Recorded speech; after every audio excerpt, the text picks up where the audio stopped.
ازيكم يا شباب، واهلا بيكم في حلقه جديده من حلقاتنا. والنهارده ان شاء الله معانا شيء مهم جدا لو انت عايز تبدا تجميعه او تعمل تجميعه كمبيوتر. زي ما انتم شايفين طبعا معانا الام دوت 2 الان في ام اي سوليد ستيت درايف. طبعا دوت من الحاجات اللي حاليا صعب ان انت تعمل تجميعه من غيرها. ان شاء الله النهارده هنجيبه هنركبه، هوريك ازاي تعمل له فورمات على الكمبيوتر، ازاي تركبه جوه المذر بورد، كل حاجه بالتفصيل. هنقول على سعره، هنقول على كل حاجة. تابعنا ان شاء الله هتستفيد من الحلقة ديت، لان احنا ماسكين الموضوع بالتفصيل. القطعة اللي معانا تعتبر من الانتري ليفل، سعرها معقول جدا، دي راملس، وده طبعا شيء ما يعيبهاش، بالعكس ده بيخلي سعرها اقل شوية. وكده كده ان شاء الله هتعوض موضوع الدي رام من الرامات الطبيعية بتاعة الجهاز او الرامات بتاعة الجهاز. الموضوع بسيط جدا، ويلا بينا نبدأ الحلقة بتاعتنا دلوقتي.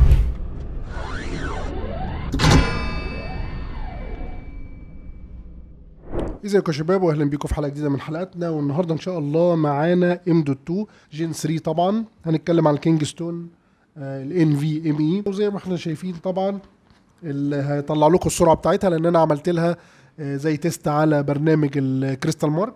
واهم حاجه تخلي بالك وانت بتشتري الان في ام اي، بصوا في هنا هوت الكونكتور بتاعه، ده الكونكتور الطويل الان في ام اي، وده الكونكتور الصغير، لان في ساعات بيبقى الكونكتور معكوس وساعات بيبقى الكونكتور الصغير ده من الناحيتين. خلي بالك وانت بتشتري تشوف المذر بورد بتاعتك الاول قبل ما تشتري اي حاجه، لان طبعا هتدفع مبلغ وقدره. ولو حد عنده ستوك جديد هتلاقيه في حدود 1000 جنيه ل 1200. لو حد عنده ستوك قديم ممكن تلاقيه لحد 950 جنيه كمان. طيب في ناس عايزه تعرف معنى يعني ايه ام دوت 2، يعني ايه ان في ام اي، يعني ايه الاس اس دي. احنا عمالين بس نقول حروف ومحدش فاهم حاجه. فزي ما انتم شايفين هنا اهو، تبصوا لو ركزتوا هنا اهو في الجزئيه دي هتلاقوا ان هي معناها سوليد ستيت درايف. سوليد ستيت درايف يعني ده درايف مش ما بيلفش، ما فيهوش اي اجزاء متحركه. هنعمل له انبوكسنج دلوقتي وهوريكم شكله بالظبط. طبعا دوت ما فيهوش اي اجزاء متحركه، ده يعتبر زي الرامه زي الفلاشه زي الكلام ده كله، ده ما فيهوش اي اجزاء متحركه زي الهارد ديسك القديم بتاعنا. دي حاجه من الحاجات. طيب معناها ايه كلمه ان في ام اي؟ دوت البروتوكول اللي بيتعامل بيه، وطبعا ده البروتوكول يعتبر اسرع شويه في الاتصال من البروتوكولات القديمه، ومعناه هو نون فولاتاين ميموري اكسبريس. ده المعنى، او نون فولتاين ميموري اكسبريس. قول لي احسن حد يسالني فيها ابقى محرج قدامه. بس قول لي انا مش فاهم انت عايز ايه مني. مين؟ ايوه يا جدع مينز، الله يخرب عقلك يا جدع، ده انجليزي دي يا مرسي. تعالوا نفتحه ونشوف شكله ايه من جوه، وهل هو فعلا مناسب ولا مش مناسب. طبعا زي ما احنا شايفين حجمه يعتبر، بصوا يعني بالمقارنة بالهروب بتاعت زمان حاجة لا تذكر يعني. وده 500 جيجا، تخيلوا في منه لحد 2 تيرا. الهارد اللي هو سوري الان في ام اي بيبدأ من 250 جيجا، بعد كده 500، بعد كده 1 تيرا لحد 2 تيرا. في طبعا الحاجات اللي هي السامسونج والكلام ده كله ده، لكن ده يعتبر كبداية مش وحشة. وزي ما احنا شايفين بس اهم حاجه وانت بتشتري زي ما بقول لك، وزي ما احنا شايفين هو اسمبلد ان تايوان، او هو معمول ان تايوان، مش عارف الحقيقه، بس ده الشكل بتاعه. والناحيه التانية زي ما احنا شايفين ما فيهوش اي حاجه. خلي بالك برضو من حاجة تانية، لان في منه اس اس دي عادي، يعني هيبقى سوليد ستيت درايف لكن مش ان في ام اي، ما بيستخدمش نفس بروتوكول الاتصال. خلي بالك من النقطة دي، هتلاقي سرعته طبعا بطيئة جدا. الان في ام اي اللي معانا دوت سرعته في الثانية حوالي 2500 ميجا بت بير سكند، ده في الكتابة، في القرايه سوري، لكن في الكتابه حوالي 1950 1920. فطبعا ده يعتبر مقارنه بالهارد الاس اس دي، او مقارنه بالهارد الميكانيكي العادي، طبعا سرعات كبيره جدا وسرعات فظيعه جدا. مش هيفرق معاك في الالعاب كتير، يعني مش هتلاقي هيديك مثلا اف بي اس كتير، مش هيديك فريمات عاليه في الالعاب، لكن هيفرق معاك في اللودنج بتاع اللعبه نفسها. هيفرق معاك طبعا في برامج المونتاج، في البريمير، في الافتر افكت، في البريمير اوديشن، الكلام ده كله هيفرق معاك طبعا في سرعه البرامج بالذات في المونتاج. لكن في الحاجات العاديه بتاعتنا مش هتلاقي الفرق قوي.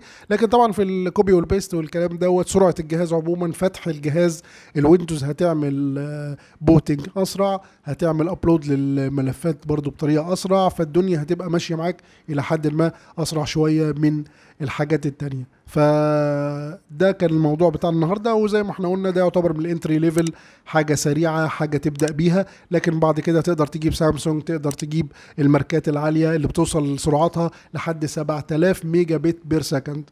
لكن ده كبدايه مفيش مشاكل، وهعمل لكم برضو تيست بتاعه بالكريستال مارك بحيث ان انتوا تبقوا عارفين كل حاجه عنه. طيب هنبدا دلوقتي نركبه. زي ما احنا شايفين لازم يبقى عندك القطعه ديت في المذر بورد، لو ما عندكش القطعه دي هيبقى صعب تركيبه. ممكن طبعا يركب في بيبقى زي كارت كده، بس ده برضو لازم يبقى على الاقل البي سي اي بتاعك 8 اكس. زي ما انتم شايفين القطعه ديت هنبدا نركبه، بس انا طبعا هركبه انا عندي مكانين، هركبه في المكان اللي فيه هيت سينك دوت، بحيث ان هو يبرده شويه. وزي ما انتم شايفين هبدا طبعا اشيل اللي هي الورقه بتاعتها دي او الحمايه بتاعتها، واركب الجزء الاول دوت. بس طبعا واحده واحده كده، ما تستعجلش، بالراحه، لان طبعا الحاجات دي دقيقه جدا، اقل حاجه فيها.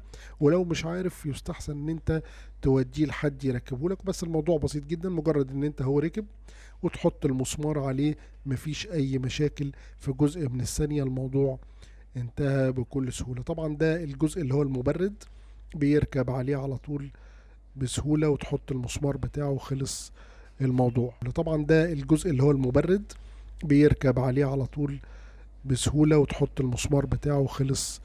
طيب ركبناه بقى، تعالوا نشوف على الكمبيوتر هنعمل ايه. طبعا بعد ما تركبه زي ما انت شايف كده هو مش باين خالص، يعني هنبدأ بقى ازاي نبينه. هو طبعا ادينا فتحنا الجهاز مش باين خالص.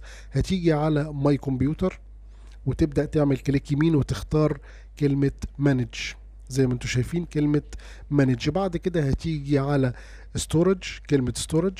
اول ما تفتح هيبدأ يطلع لك ده، دبل كليك وتبدأ ان انت هيظهر الجزء ده. طبعا زي ما احنا شايفين الاسود ده هو ده اللي هو اوف لاين، هو ده الهارد اللي احنا عايزين نبينه، وهي دي وحدة التخزين. اول واحد ده الهارد اللي عليه الويندوز، والتاني الهارد اللي عليه السيستم. لكن اللي احنا عايزين نبينها الجزئية اللي هي السودة دي. هتبدأ طبعا انت تعمل كليك يمين وتختار اول اختيار زي ما انتم شايفين معانا. فطبعا هيقول لك احنا بما اننا هنعمل له ويندوز فهنخليه كله قطعة واحدة، مش هنقسمه. لو عايز تقسمه هتدخل الرقم المساحة اللي انت عايزها هنا اهوت. مش عايز تقسمه هتدوس على طول على نيكست، كده هيعمله لك قطعة واحدة. هندوس كمان نيكست ونشوف. تمام، نيكست برضو انت عايزه بقى فات ولا فات 32 ولا ان تي اف اس؟ لا نخليه ان تي اف اس، وندوس نيكست. خلاص الموضوع بسيط جدا. هندوس كمان بقى دي فينش. خلاص زي ما انتم شايفين بقى اونلاين وبقى متشاف. وتعالوا بينا نشوفه. هنفتح كده هوت ونشوف هل خلاص كده الدنيا تمام، ظهر معانا كهارد ولا لا. هتلاقيه ان شاء الله ظهر بكل سهولة. ده كده خلاص. يلا نفتح بقى ونشوف ماي كمبيوتر، وزي ما انتم شايفين اهو ظهر معانا مساحة فاضية. طبعا بعد كده هتبدأ تخليه الهارد الاساسي، وتبدأ ان انت تنزل عليه الويندوز بتاعتك عادي جدا، مفيش حاجة. وتعالوا بقى بينا نشوفوا على الكريستال مارك سرعته عاملة ازاي. زي ما انتم شايفين ما شاء الله السرعة بتاعته اللي هي في اول واحدة ديت 2526 في الريد و1910 في الرايت. طبعا في الاس اس دي مش هتلاقيه بالسرعة دي خالص. الاس اس دي كبيره اللي هو تقريبا 1000 ميجا بايت في القراية و900 في الكتابة. وطبعا لو جبت حاجة غالية قوي يبقى هيوصل حتى كبيره 1500. لكن زي ما انتم شايفين هنا في القراية عامل حوالي 2500 وفي الكتابة 1900. وده طبعا فرق كبير جدا. ان شاء الله هيبان معاك في الالعاب وهيبان في حاجات كتيرة جدا. ان شاء الله هتلاقوا في القناة حلقات لتجميع الكيسة بتاعت القناة. في اخر مجموعة الحلقات ديت هنجمع الكيسة بتاعت القناة. هتلاقي كل حاجة من اول ما تشتري المذر بورد، وازاي تقدر تختار المذر بورد المناسبة ليك، ازاي تختار الهارد المناسب، ازاي كل ده. الحلقات دي هتلاقيها سابقه الحلقه ديت، وانا عامل حتى في البلاي ليست هتلاقي حلقات مخصوصه لكل المحتوى بتاع الكمبيوتر، وازاي ان انت تعمل صيانه للحاسب الآلي، وازاي ان انت تقدر تشتري القطع اللي انت عايزها.